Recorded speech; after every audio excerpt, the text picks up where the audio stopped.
एक बार की बात है। एक गांव में एक बहुत आलसी आदमी रहता था। वह हमेशा बिना किसी मेहनत के भोजन पाने की कोशिश करता रहता था।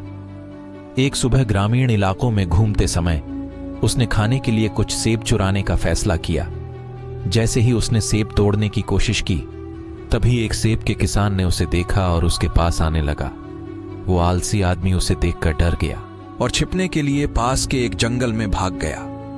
जंगल से गुजरते समय उसने एक बूढ़े भेड़िए को देखा जिसके केवल 2 पैर थे।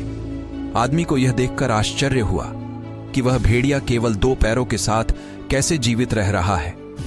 वह भेड़िया न तो भाग सकता था, न तो अपना पेट भर सकता था और उसे अन्य जानवरों से भी खतरा था, लेकिन वह फिर भी खुशी से इधर उधर घूम रहा था। फिर अचानक उसने एक शेर को अपने मुंह में मांस का टुकड़ा लेकर भेड़िए की ओर आते देखा। वो आलसी आदमी खुद को बचाने के लिए एक पेड़ पर चढ़ गया, लेकिन वो लंगड़ा भेड़िया वहीं पर रुक गया क्योंकि वह भाग नहीं सकता था। लेकिन आदमी की नजर उस शेर पर ही थी।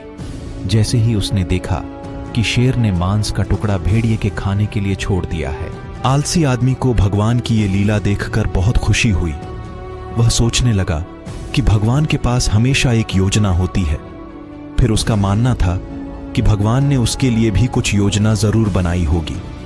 इसी तरह वह काफी समय सोचता रहा।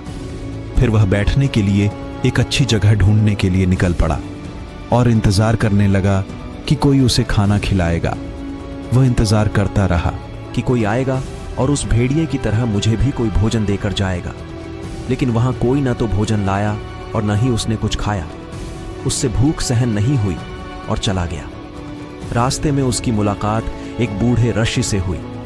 उसने उस बूढ़े आदमी को सब कुछ बताया और पूछा कि हे महात्मन, भगवान ने उस अपंग भेड़िए पर दया की, लेकिन उसने मुझ पर दया क्यों नहीं दिखाई?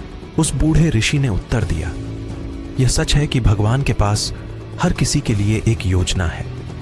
आप स्पष्ट रूप से उसकी योजना का हिस्सा है, लेकिन बेटे, आपने उसके संकेतों को अपने तरीके से लिया।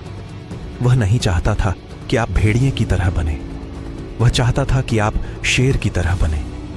कभी कभी जीवन में हम बहुत निराश हो जाते हैं, सिर्फ ये सोचकर कि उसकी किस्मत कितनी अच्छी है, भगवान ने उसको कितनी आरामदायक जिंदगी दी है और मुझे कितनी बेकार।